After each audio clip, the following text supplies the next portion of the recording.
when Louis Slager slipped the puck past goalie Tom Barrasso. It was 1-0 after 1. Rick Middleton made it 2-0 Bruins when he put in a rebound off a shot by Butch Goring. The goal coming at 3:16 in the second on the power play.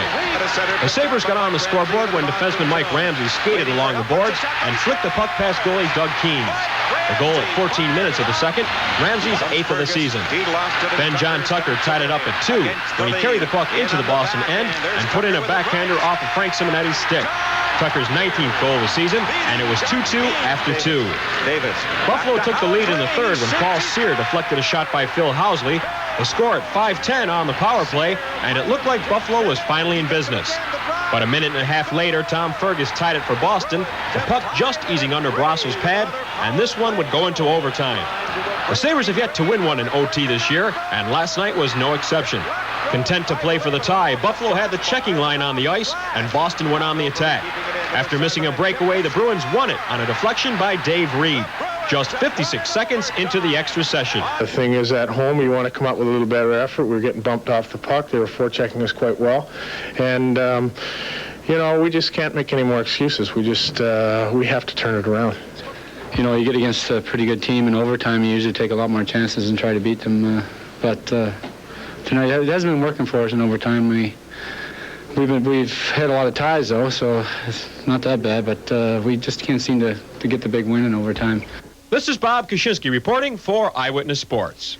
Sabres have recalled Gates Orlando from the Rochester Amerks to replace the injured Dave Andreychuk. Orlando has scored 26 goals, picked up 30 assists in 49 games this season for the Amerks. Can't hold a lead, you know. Sabres have recalled center Gates Orlando from Rochester in 49 games with the Amerks. He had 26 goals and 30 assists.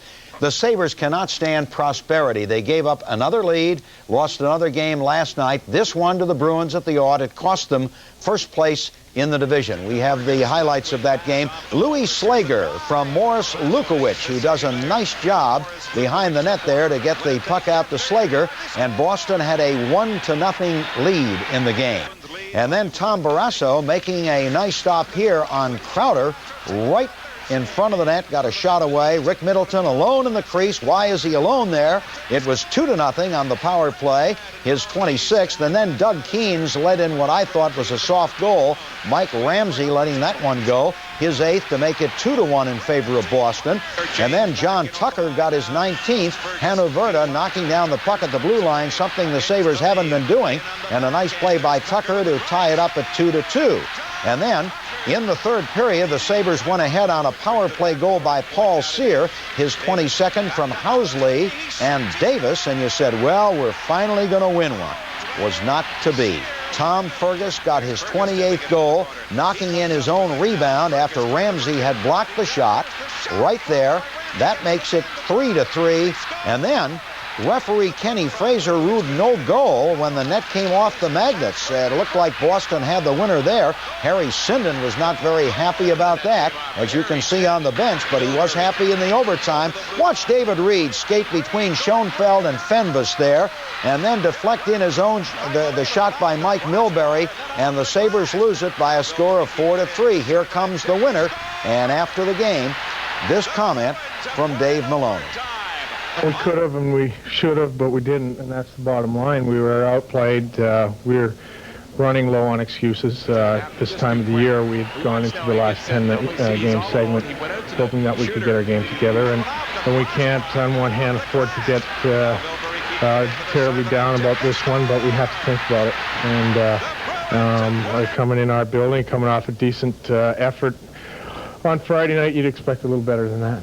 You aren't kidding, Dave. Maybe tomorrow night in Quebec. That's a big 4-pointer. AAA Bruins go up 2-0 on the power play. Barrasso stops Butch Goring, but then Rick Middleton pounces on the rebound. The Sabres would come back, though, still in the second period. After Mike Ramsey made it 2-1, John Tucker tied the game with a good effort on the backhand here. It gets behind Keens. It's 2-2. Then in the third period, the Sabres on the power play, Phil Housley's shot tipped past Keens by Paul Sear. Sabres have the 3-2 lead, but once again, they're not able to protect it. They go into the overtime with the game tied, and eventually, Mike Milbury's soft backhander deflected in by Dave Reed. Boston wins it 4-3, a heartbreaker. The Sabres remain a point behind Montreal and Quebec. Mike DeGeorge talked to the guys at today's practice. the thing is, we've got to keep plugging away and keep working at it. There's no sense getting down about it and crying your coffee because it's not going to help. Probably another frustrating thing for the team because both Montreal and Quebec losing last night, and you guys had a chance to take over the top spot. I know we've had a lot of chance lately, and we couldn't come up big again last night. But you got to give credit to the Bruins. They played a tough game. They came here and really wanted to win, and they did. And it's all in the past for us. We can't do anything about the loss last night, and we're going to look forward to the game tomorrow night. That's all.